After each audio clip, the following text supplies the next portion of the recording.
When we reflect on our normal state of conscious awareness, we recognize a primary seat of awareness in the mind, while also finding that we respond to impulses that originate in the other chakras, subtle energy centers, from the base of the spine to the crown of the head.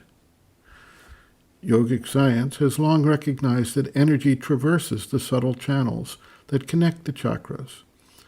In the practices of Kundalini Yoga, the object is to awaken the sleeping coiled serpent energy in the Muladhara chakra, the root chakra that governs the powers of sex and other basic forces of the vital nature, and direct it up to meet with the Sahasrara chakra, the thousand-petal lotus at the top of the head. This movement leads to the bursting forth of the consciousness to a range above the head, conveying liberation and expanded consciousness with this breakthrough.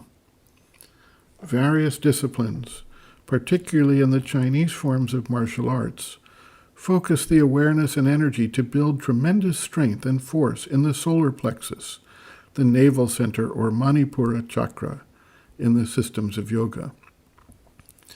What we do not frequently recognize, however, is that there are additional stations of consciousness below the Muladhara as well as above the Sahasrara.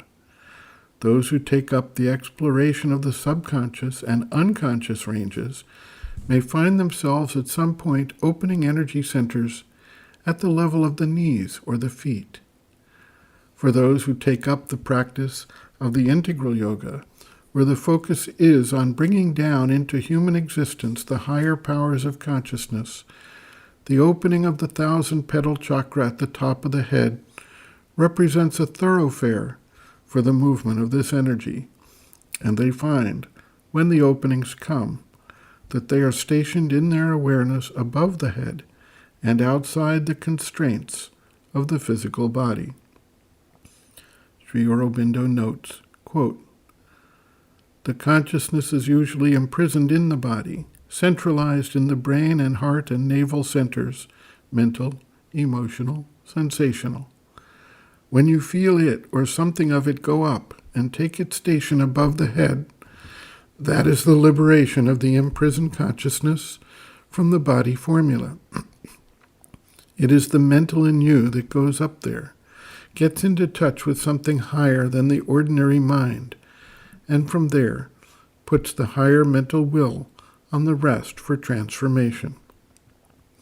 The trembling and the heat come from a resistance, an absence of habituation in the body and the vital to this demand and to this liberation. When the mental consciousness can take its stand permanently, or at will, above like this, then this first liberation becomes accomplished, siddha. From there, the mental being can open freely to the higher planes or to the cosmic existence and its forces, and can also act with greater liberty and power on the lower nature." End quote.